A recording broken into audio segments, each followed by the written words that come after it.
made mandatory, what is happening is actually like the conventional MSMEs are finding it difficult to make an entry, though they are efficient, they are in terms of competitive, but I think they find it difficult to get into the e-tendering system for various reasons. Because one is actually like the one-man army or this entrepreneur, he doesn't have time or doesn't have the kind of wherewithals to get into the e-tendering system and like participate.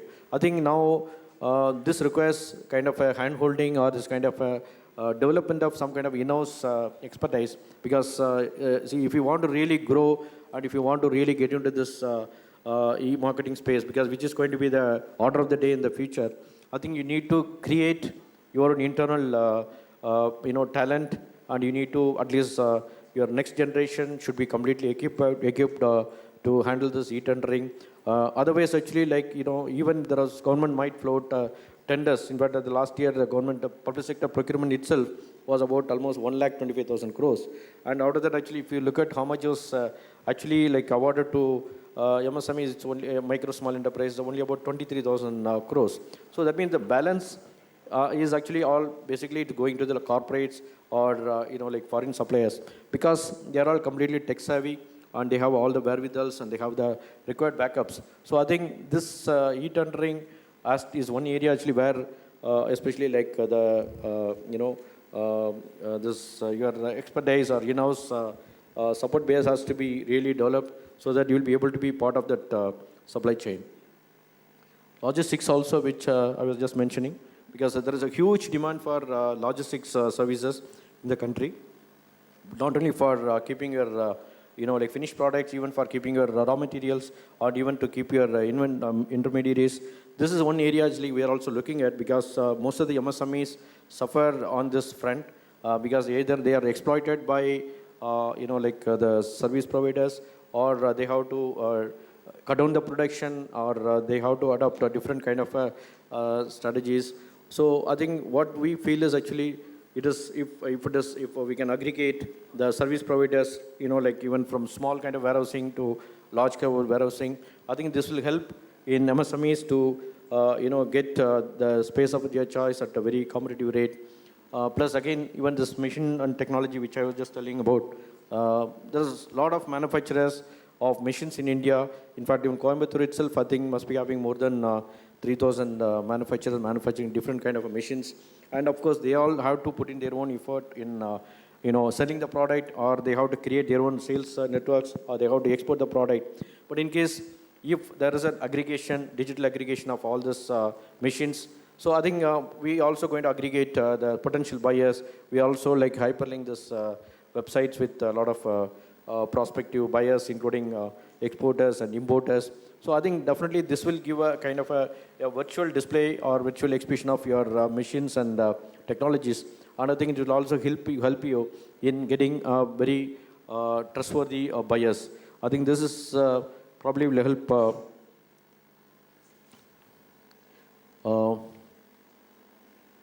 So these are some of the latest developments and some of the acts which are just been this. And again, I will just only mention two things actually, like this MSME Samadhan and MSME Sambandh. These are the two things.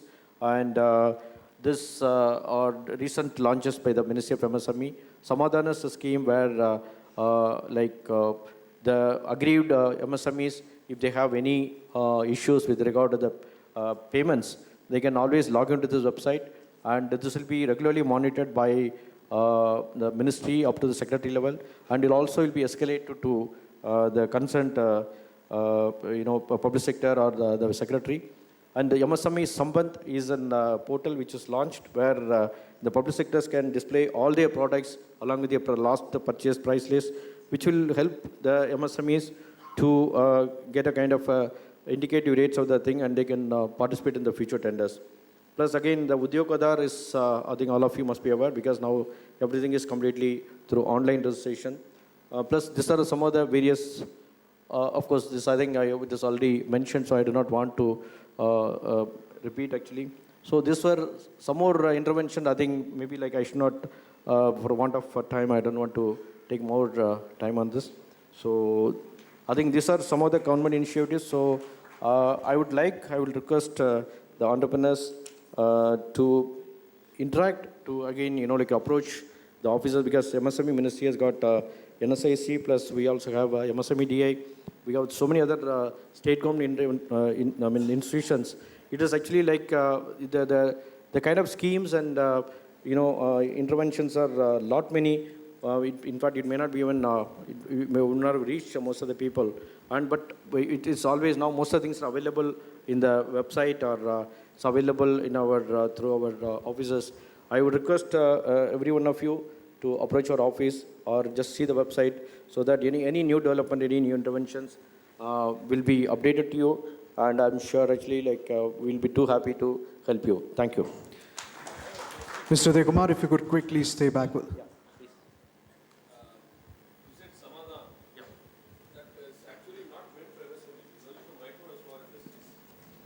No, it is not, medium is not there. In fact, actually the entire procurement supply chain, no.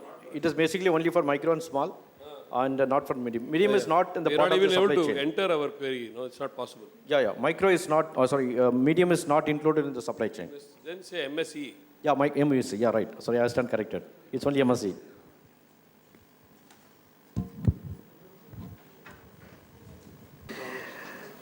Ladies and gentlemen, let's give a big round of applause.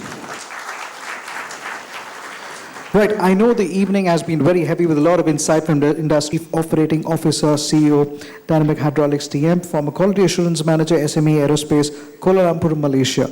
Warm welcome to Mr. P.S. Ramesh for the talk on fostering SMEs. Lost, I'm aware. If not lively, I'll try to make it lighter. Okay. Whenever you yawn, I'll skip the slide. Whenever you clap, I'll stop it. Coimbatore is not new to me. I have a highest regard for Coimbatore because Dynamatics started somewhere in 1973. In 73, we had about a dozen suppliers from Coimbatore. Even today, they have been supplying to Dynamatics. That has been our relations with our suppliers, and that's what is the secret of our growing the supply chain. We buy every month more than 350 to 400 metric tons of castings from Coimbatore. We know the people of Coimbatore, how innovative, what a great entrepreneurs they are. There's nothing that I can share with you other than our own company's success story.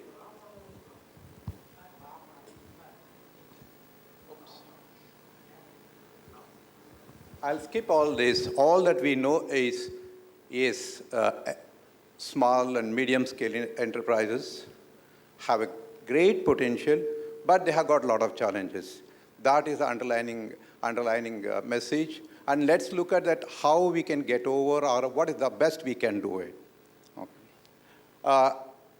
As a case study, instead of trying to preach or anything, what Dynamatic did and how we have been successful in the last 40 years, or how we have grown, especially in the aerospace. That's what I would be showing it to you. I have selectively few slides of the company. I'll be using it, not for advertisement, but to tell you where all we had the right turn we took and where we really succeeded. We have been, about 25 years back, we were a small company in Pune, in India, in Bangalore. It's a small company making gear pumps for the tractor industries. But today, if you look at that globally, we have spread in the 3 continents. We have got 2 factories in UK and 1 big one in Germany, and we have 1 in Nashik, Bangalore, and also in Chennai. We have spread in the last 2.5 decades enormously. And how did it happen? Those are the 3 verticals, and I'm representing the hydraulics and the aerospace. And I will be talking only on the aerospace, how we have grown, what has been our success story. In hydraulics, yes, any earth-moving equipment or materials handling or the tractors, yes, you will see the Dynamatics, either pumps or a valve or hitch control valve or something or the other we will be making and putting it there. We are the biggest hydraulic pump manufacturer in India. And also we export a lot, like John Deere, CNH, we supply. And owning the design, we have been innovating and making new pumps and new designs, and that's the reason we have been buying so much of castings from Coimbatore. The point here is we have our own foundry in Chennai, which produces 1,500 tons every month. Of course, the director of that company is also sitting with me, Mr. Suresh Naidu. But we continue to buy from the suppliers. The way we expect our suppliers to be loyal to us, we also will remain loyal to them. This is a small story at the turning point of Dynamatics. Mr. Udayan Malhotra, who is the CEO and MD and the promoter of the company, who has got a great vision, and that's who is the really backbone of this growth, and in fact, speed of the leader really defines the speed of the whole company. We have been grateful to him for his guidelines. Being with him for more than 2 decades, I have learned his language or his visions, and that's how I've been trying to imagine what is the success story I'm putting it in front of you. There was a small advertisement about 25 years back when we call him Toby, our managing director. He saw that there is a gear pumps requirement for the battle tanks. By then we were in the hydraulics and making pumps. He thought he will venture out and went into the power corridors in Delhi, and finally he got the order, and we made it successful based on our experience in gear pumps. And rewards, yes, we were